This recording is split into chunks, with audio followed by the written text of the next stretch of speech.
Here we have the Kitchener Stray Cat Rescue, located just off of Weber Street in Kitchener, Ontario. The rescue has been running for many years, but the use of this building is a recent addition. So my name's Tammy. I'm the founder of Kitchener Stray Cat Rescue, born and raised here in Kitchener, Ontario. The shelter consists of 5 main rooms.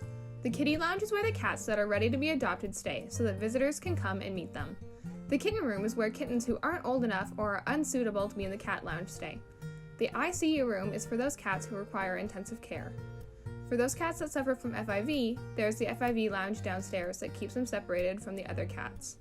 Lastly, for safety and health reasons, all the cats that are taken into the shelter have to stay in the isolation room for 14 days before moving to another room.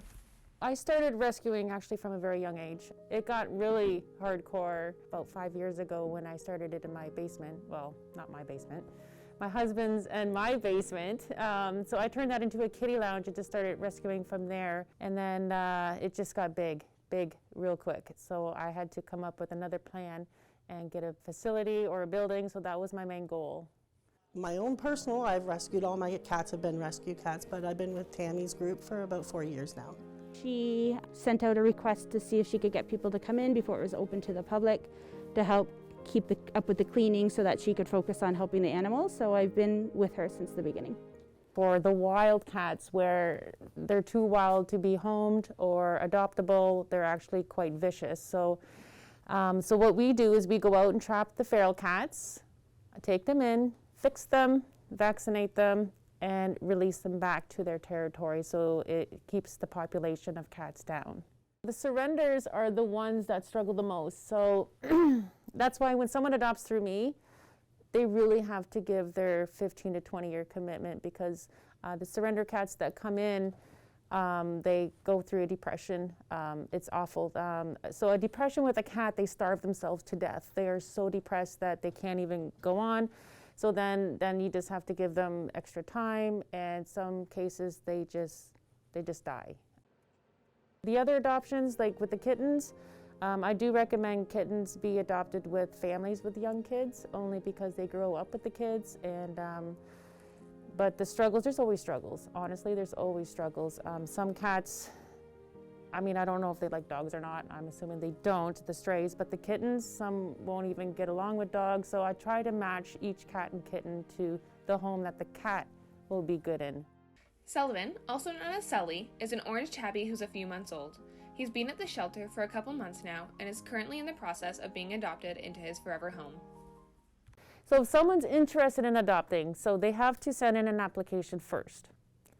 So I go through the application. Basically, application is I want to know how many people live in a house. I want to know if they have cats or dogs. I want to know if their animals are fixed or vaccinated.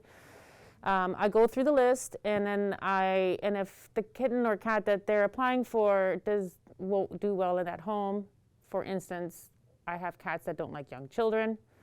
The application that has 3 children, that cat I will be declined. Not has anything to do with the people. It's always in the best interest of the cat.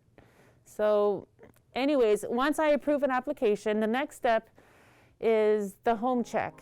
So pre-COVID, I used to physically go to their homes, check, make sure it's safe, make sure that there's no lying on their application. So once that goes through, the adoption fee is sent, and their medical records go along with the kitty, and I tell them, if there's any questions or concerns to let me know, and then I'll help it anyway, and that's it. Usually that's good. The thorough adoption process ensures the best life possible for these rescues, though some have a harder time than others finding their forever families, like the FIV-positive cats. FIV stands for Feline Immunodeficiency Virus. FIV is the equivalent of human AIDS, but for cats. It attacks the immune system, leaving the cat vulnerable for many other infections. FIV is not a bad disease. I have adopted FIV cats into homes that have healthy cats. As long as your cat's not vicious, they can get along very well with no fighting and no transmitting of the disease. But the only difference is FIV cats do not live like an average 20 years, 15 years.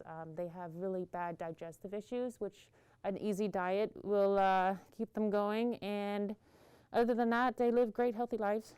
Well, I've always loved cats, and there are so many that need help. that I just wanted to try and help. Another one of my favorite memories here is when I was cleaning in the kitten lounge and a kitten wouldn't leave my feet alone, so I ended up tucking it in my pocket while I did cleaning, and the girls joked that they were going to pat me down before I was allowed to leave the facility to make sure I put it back. I love them, and this is why I do it, because they're happy endings, right? Like, it's always about the happy endings, and there's bad endings, and there's sad endings, and there's awful endings, but at the end of the day, every 20 that don't make it, there's thousands that are saved and adopted, so that's why I'm here today. Do it for yourself, but mostly make sure that you have the right frame of mind when you come in, and they will stay with you, unlike Murray. These cats are just a few out of the thousands around the world that are waiting to be adopted. Shelters like the Kitchener Stray Rescue help keep animals safe and also continue to educate people on the importance of helping out strays. Ideally, we wouldn't need animal shelters, but until then, we can all do our best to support them and help them achieve their mission of uniting a cat to their forever home.